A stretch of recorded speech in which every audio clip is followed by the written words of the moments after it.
Cowboy Nation, I'm back again, man. I'm sorry for the people who probably lost me. Um, Hopefully y'all can pick up with me again.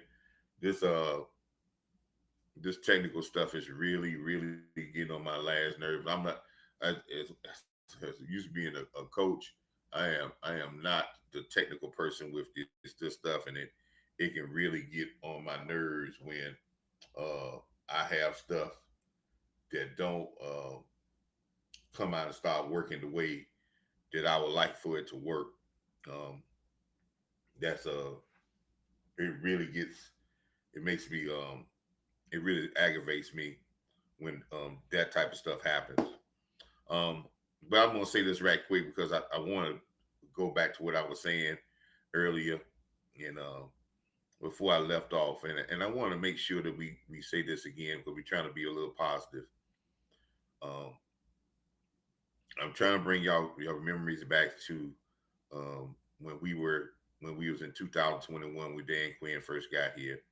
We're not trying to promote Dan Quinn as a defensive coordinator. We're not trying to promote and say Dan Quinn is the save all and the be all of everything. I'm not trying to promote that at all. I'm not trying to promote that Dan Quinn is great. But I do want us to go back to the memory when we talk about being a little bit more positive. I want us to go back to 2021. 2021, when we first got here, when Dan Quinn first got here, we was coming off historically one of the worst defenses in Cowboy history. Matter of fact, one of the worst defenses is probably run defenses in probably history altogether in the NFL. And Dan Quinn came here and he revamped this whole defense with a bunch of guys that probably on their first year starting, guys he brought in here that was going to give him a chance to start. He had a defensive line coach that Durden that came in here that was the first time being a defensive line coach, but was had great potential. He brought uh, in that draft. There was a Michael Parsons in that draft. There was a Osa in that draft. There was a Golston in that draft. They brought in. They had a first year major starting for a guy, Trayvon Diggs. Everybody talked bad about Anthony Brown. They brought in a Malik Hooker, and later on they had Monte KZ here. Nobody really gave him a big claim of as being a safety. Like I said, Donald Wilson was in the first year starting. They brought Keanu Neal here as a safety, but you try to play him in linebacker. People talk bad about Jalen Smith, but I think Jalen Smith was a good linebacker the year before. He had a lot of tackles, but he still had his limitations. We know, and people have been following me, they know that what I felt about LVE. I thought he was serviceable, but I don't think LVE was not a physical attack style linebacker. And we had the people like Nashawn Wright. We went from the worst defense in the league to the seventh in 2021. Just on the fact that emotions and being really dedicated for people coming in and saying, "Hey, man, there was a yes, Dan Quinn had something to do. We had a lot of turnovers. We became a turnover machine of getting the ball away from people. Yes, we did give us some big plays. Big plays still hurt us, but we were serviceable, and we went to San Francisco and played a very good football game. Defensively, that year in the playoffs. And as I was saying before, in the last, before I got rudely, my screen went down, and I'm not going to share the screen what I had. We talked about, I showed the roster of, and those people I named was on the roster. But isn't our roster right now better than that roster and more experienced than that roster was in 2021? And we went from butt naked last to seventh?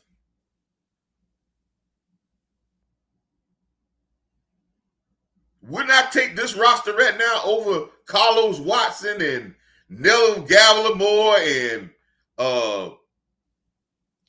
Bohanna as a rookie And we had to play Osa as a rookie a lot because there wasn't nothing else. Well, yeah, we had DeMarcus Lawrence, but Randy Gregory, Dorrance Armstrong, would not take that roster over the guy we got in the middle line, the linebacker core that we got here now. Would not take that over a veteran guy like Donald Wilson has been playing now. A hooker, I mean, I know we need to upgrade the safety, but hooker, maybe a veteran guy like we got coming off the bench with the two guys, the guy from Florida A&M going back to linebacker, and we talking about the defensive line with the guy from Solomon Thompson, Osa, a Mozzie, over Carlos Watson. Do you believe that we probably could probably even beat? And I believe that the defense coordinator we got now is comparable to Dan Quinn. And I believe that in certain spots, he got a better coaching staff.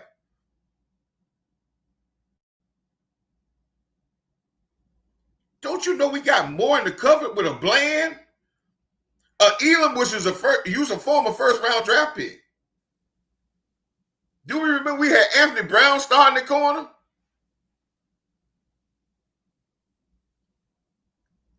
Which I didn't think Anthony Brown was that bad, but Jordan Lewis and Anthony Brown.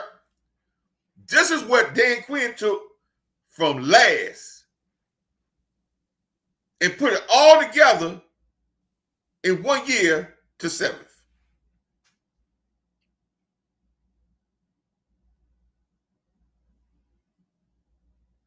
Do you don't think that we can't go even better than that now? So when we start looking at our defense, I understand I'm not disclaiming everybody who says, man, let's go get a one take. I mean, but this defensive line is 2 times as better than that defensive line that was in, I would say 3 times better than that defensive line in 2021.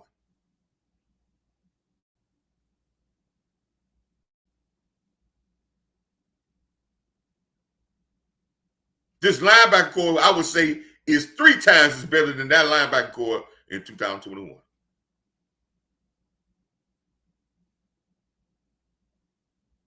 The secondary is better.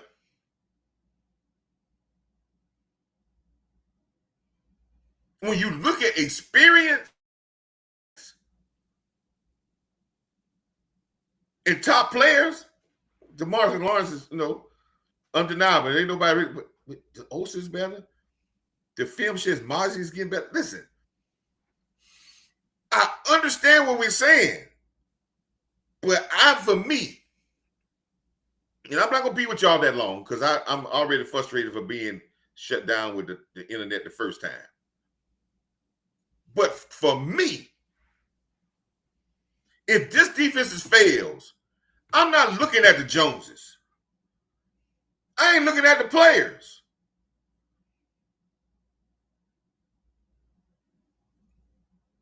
This is going to be on the head coach and the defensive coordinator.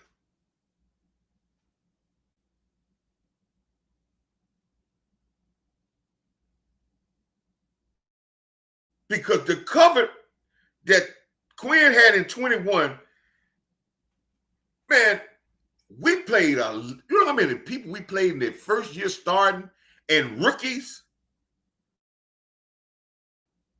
to go from last in defense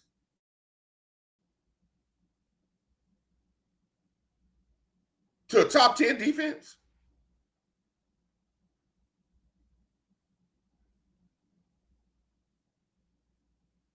The Carlos Watsons, the Bohannas, the rookie Osa, the Gregory's really getting his first year starting.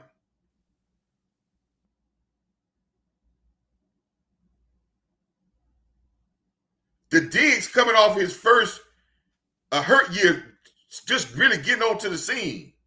Anthony Brown, the people talked bad about. And Keanu O'Neal coming in here trying to play linebacker for the first time. A LVE. A Jalen Smith that people talked about where he still had the drop leg.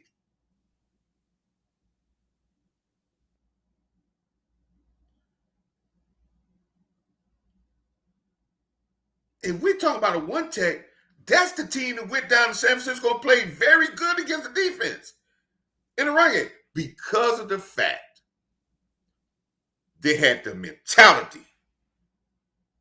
And that's just where the new energy comes in from a new coach.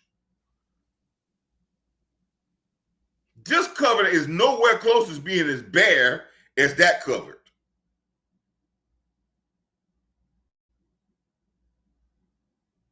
Some people talk we can use, but listen, man, the guys we got here now be a kill Bohan. Let me understand this. Let me tell you this, man. Run stoppers are not just because they big. There are guys that can play the run. Let me give you a case in point.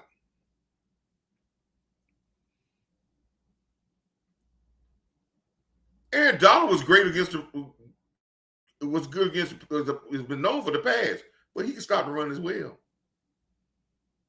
And if you go back in the history of the Cowboys, Tony Casillas was the best run stopper on the defensive line. And he was nowhere close as being big as Leon Lett or Russell Merrill. And that's in the days when teams played bully ball.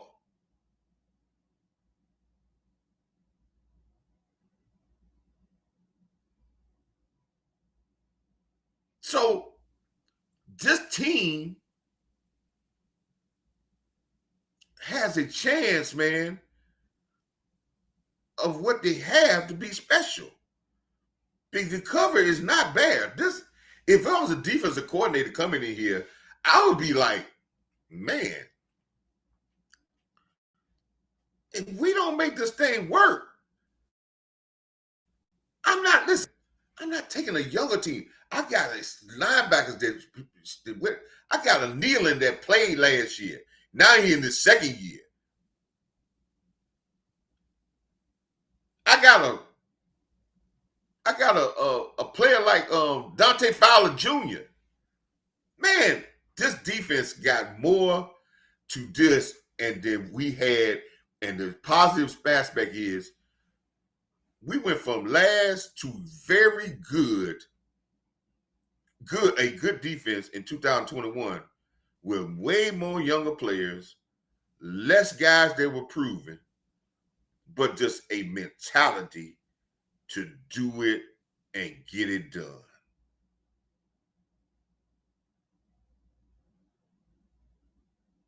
And if we can carry that same mentality into this year, let me tell you something, people. I ain't worried about no one tech.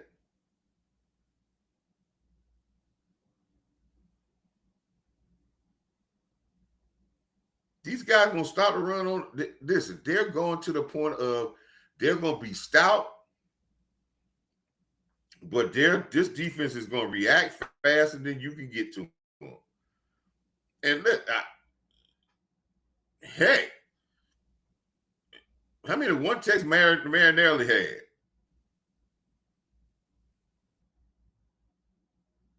I'm waiting.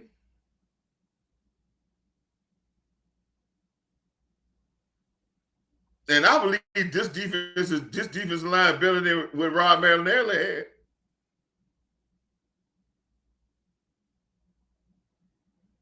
Deeper. And I believe this linebacker core is going to be better than what Rob Marinelli had with Jalen Smith and a young LVE and a Sean Lee. I believe this linebacker crew is better than that depth-wise.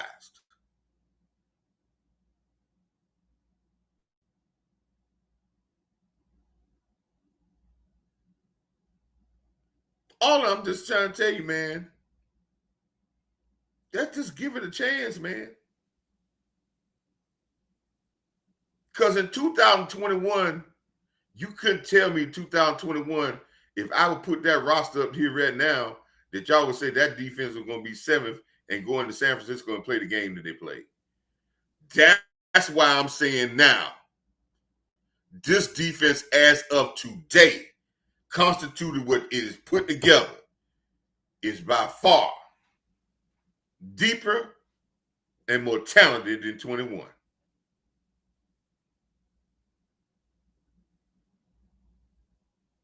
Now, are they gonna play with the attitude that 21 played with? But 21 played with the attitude.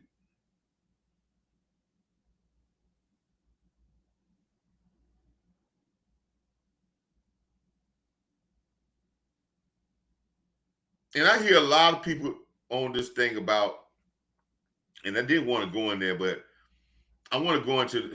I see a lot of people in the chat. We're on the Diggs part, you know, and I'm gonna be honest again with the Diggs part. And this is the truth. And listen, this is how it's going, and this is how the NFL going. When Diggs signed his contract had an out for the Cowboys after year 3. And what is meant by out? Does that mean it's an out where they could just release him?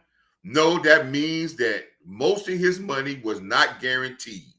Only about 40 million, 41, 42 million of the $91 million was guaranteed. It was a point where it get to this point where they can say, hey, we can get out of his contract after this year or next year without a big penalty to us on dead cap money, and we can play the role where we can guarantee him, if we want to keep him another year, we can guarantee him another $10 million and still get out the next year. Is it a contract for Diggs really that's very advantageous to Diggs now that all his guaranteed money's gone? No. Diggs want a contract now that's going to guarantee the rest of that $50 million. So all of what Diggs is doing right now is a campaign, and I'm not saying the guy cannot play, but everything he's doing now is a campaign to make himself marketable because he understands the leverage the Cowboys got on him, and they're not going to give him the $90 million. And that's just point blank. And you have to understand from a player's point of view or an organization point of view, and this is a business decision, but just think about it. And I'm going to tell you from a coach's point of view. When a guy has a injury that is very rare,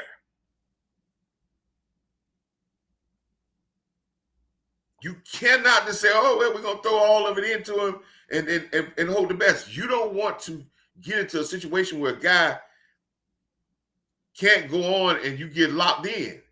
So this is a big year for Diggs. This is why Diggs is trying to push to get back on the field as soon as possible. It's a big year, but I think that might be a thing if he try to rush and he doesn't come out on the best end, then it can really hurt him. But he has no choice. The guaranteed money is gone with Diggs. This is his last year in Dallas.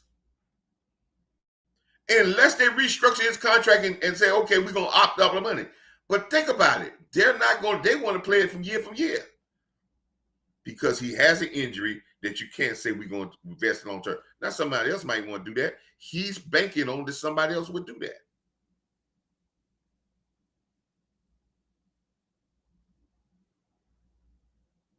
And I'm not saying that he can't play. I understand we like our players. But I will say this. Diggs is making some bad decisions personally.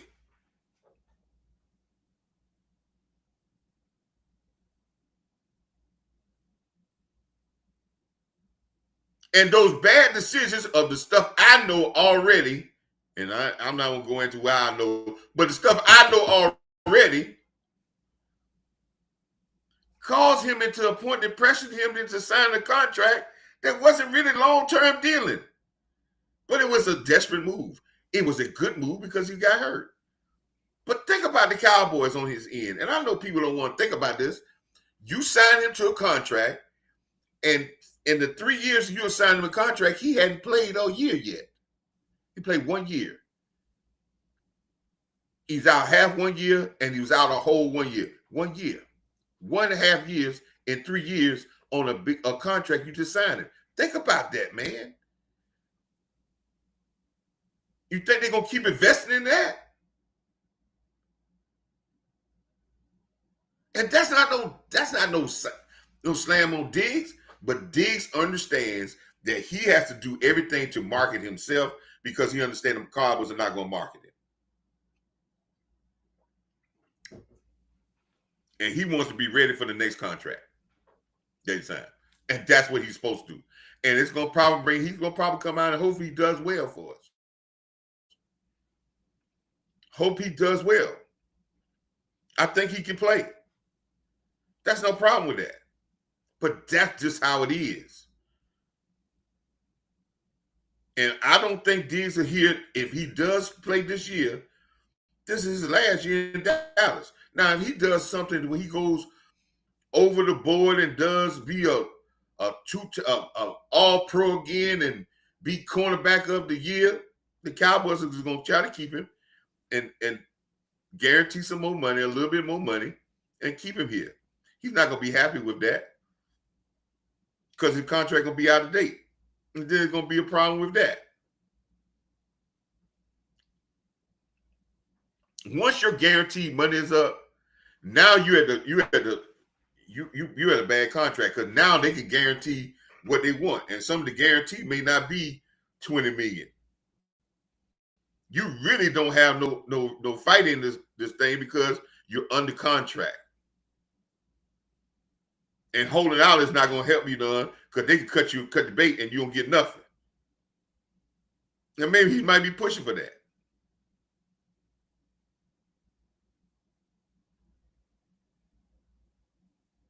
My recommend to Diggs and my recommend to a lot of these players.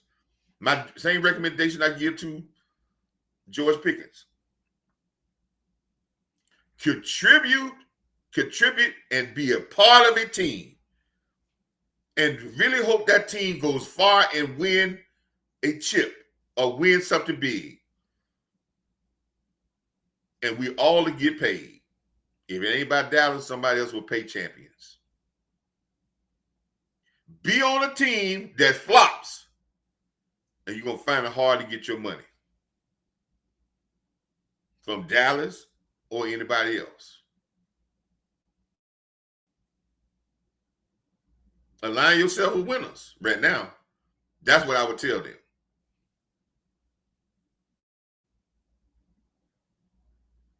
So that's where we with Diggs, and I understand that. But going back to my first original statement, and I see churches in the chat room, and I would like to, if I can get church, Miss Charles, I like you, man. Thank you for being here, man. Church, Thai Church. If you're in the chat room, still in here, I want you to answer the question. I want you to chime in. You one of the guys, a lot of other people. I want y'all to chime in and answer this question. In 2021, if we go back and look at that roster of the youth and the winning that we got in 2021, that Dan Quinn took here, and that's the year that we played our best defensive game against San Francisco in the playoffs and shutting down the run, a great run in attack at that particular time. And we went to 7th in defense from historically bad in 2020. And we changed that whole defense out. Do you trust this roster? We just talk about the defensive line. That defensive line had DeMarcus Lawrence, a Parsons that played linebacker and defense end. It had a Dorrance Armstrong. It had a rookie, Golston. It had a Carlos Watson. It had a Nella Gallimore.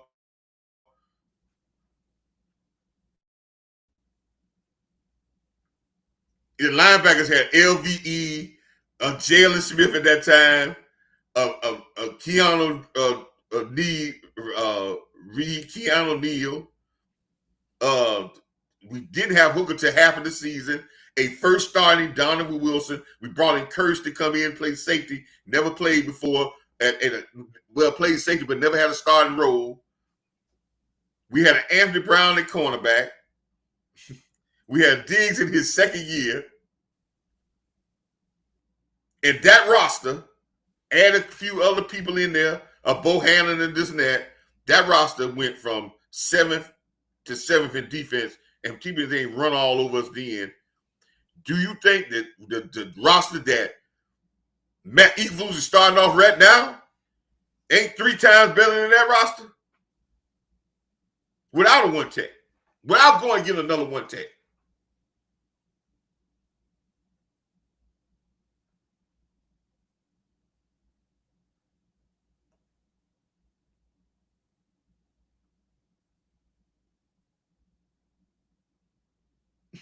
Thank you. And we talk about, we got to get to, man, this defensive line is more experienced, got more depth. This linebacker core, as I've said again, and this is where I'm putting the pressure at. And people might not like where I put the pressure at. If this defense doesn't do well, I'm not worried about, I'm not going to go blaming the players. I'm not going to go blame the front office. This is on Schottenheimer and the defense coordinator. This defense needs to be grinded and worked extremely hard in training camp. You want to know why we don't get a one take right? You want to tell me? I'm going to tell you why we don't get a one take right. There were about 7 or 8 one takes that were rookies, defensive tackles that this year that wasn't first round draft picks that had great years or very good years in the NFL. So yes, it takes a one take to, if we wanted him to come into legendary status or almost one name, but to be serviceable, be a backup, it don't take no 3-4 years for that. And all of those teams that did one take did well in, they were physical minded football teams that worked. You know why we don't have a good one take? It take us 3 to 4 years before we even see a resemblance of a goodness of one take. It don't even start with that. We bring guys in here to be one takes, and they don't be a Dante Poe.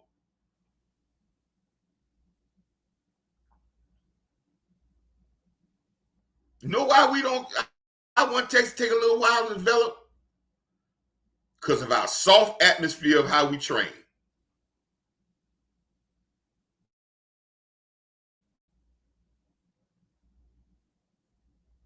Let me tell you something, people.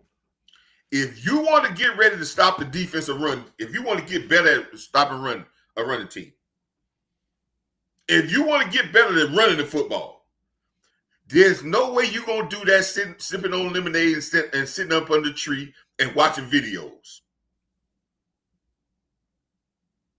You're not going to get better running the ball and walk through. You're not going to get better in stopping the run just because you got some size and on reputation. The run game in running the football and the run game in stopping the football is a collective, one of the most collective team efforts that you got in anything that you do in sports. For a defensive team to control and stop a run game, it is not just one player. It's a collective effort by 11 guys, first with the mentality to do it and working in unison of everybody doing their job and controlling their gaps.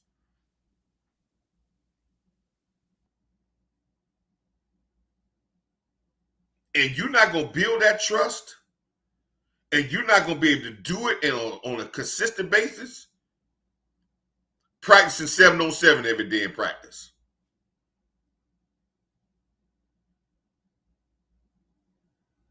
going out doing pass rushing drills every day.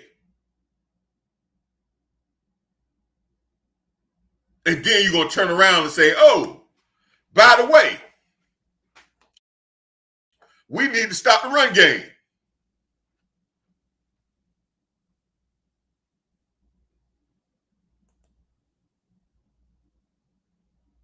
And every year we go and watch training camp. Every year we go watch training camp. And what did they show in training camp every year over and over and over and over and over again? You don't see nothing about the run game practices. You see 7-on-7, getting out the passes, everybody running around. And then we get in the preseason, when we could work on running the football, then we start passing then.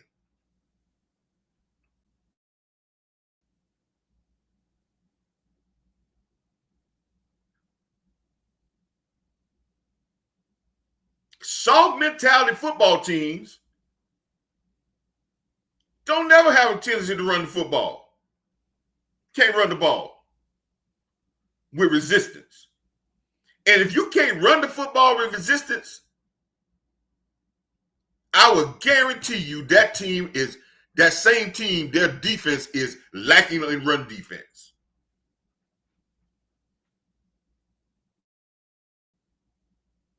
They're hand in hand. They work with each other.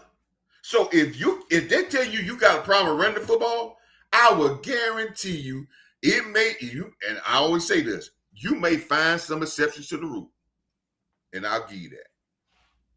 But the majority of the time, that team that can't run the football are horrible in stopping the run.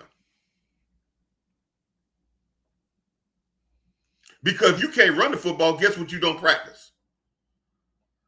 That's why you say, man, I'm just going to practice what I do best.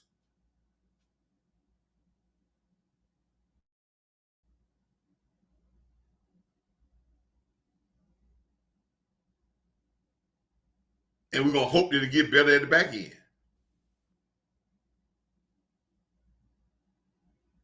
So this is why I hope that training camp is what I want to see.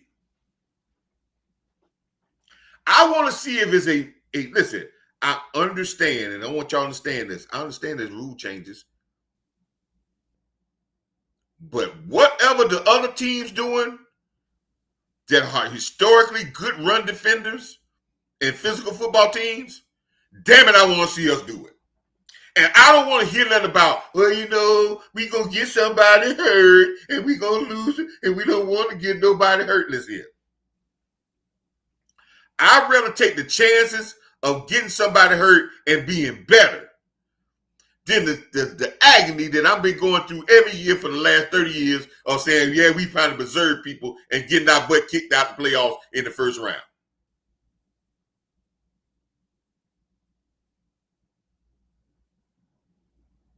Because I done seen teams get somebody hurt and go on and win big things.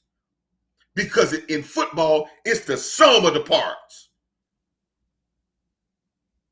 Yeah, as you get Dak hurt, yeah, that's going to hurt us a lot. But Dak ain't got nothing to do with that. He just handed the ball off. And two things going to build. Run defense and run the ball and working on that builds chemistry in your offensive lineman. It builds trust in your offensive lineman to each other. It builds toughness in your offensive line. It builds confidence. Remember I told you about the 3 C's? Continuity, confidence,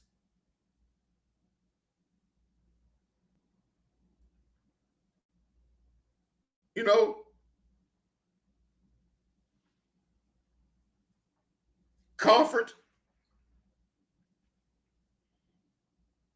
And when your offense get those 3 C's, they get continuity, they get comfortable, and they build confidence.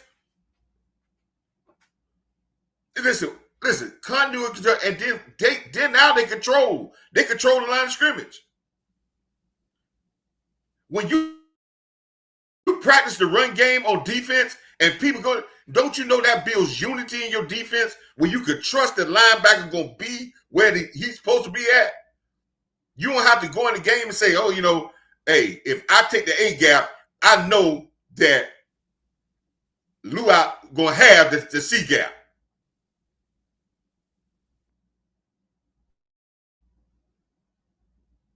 But you ain't going to get that by watching film or talking about it. This team is deep enough and young enough to be able to be grind hard. If we think we're going to get to the next level and over the hump, we are not going to get there by being, and I hate to say that, we're not going to get there by being Hollywood.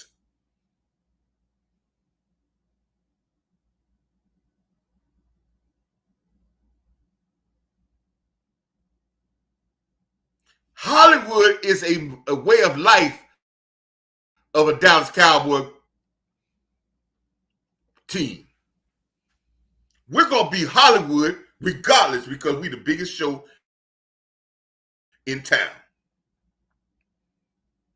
But it's not a way of life of how we're supposed to play. We're supposed to grind in the mud and celebrate the Hollywood because that's who we are. But when they come to us, they're going to say we get in the mud and get it out the mud. That's the greatest thing I used to love about Tom Landry and Jimmy Johnson, whatever.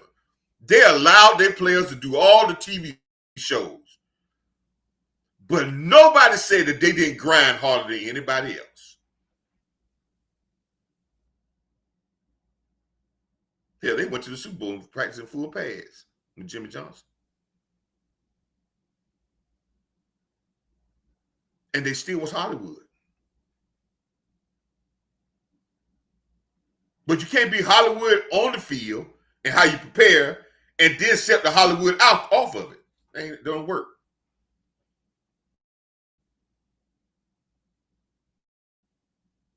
This defense, run defense, is going to be a one-gap defense. So everybody who out there looking for, I can see this defense covering the nose and the center and what we call it 4-3 under, but really covering the nose and the center. And we got the guys coming up and we playing a five down linemen on there. And everybody's going to have their gap. This is an attacking defense and everybody got their gap. So having really big guys and certain things of not being able to get up the field and lumbering guys may not fit this defense as well.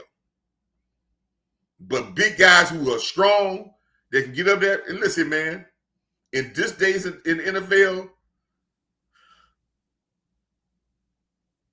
yeah, you could be, but you just got to be a good run stopper. And I believe they're getting collective of guys that are dedicated to stopping the run.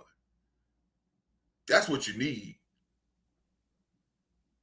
You need 11 guys that's eager to stop the run. And I can make that work. But if I get 2 or 3 run stoppers and I got a bunch of guys who are not eager to busting people and stopping the run, which is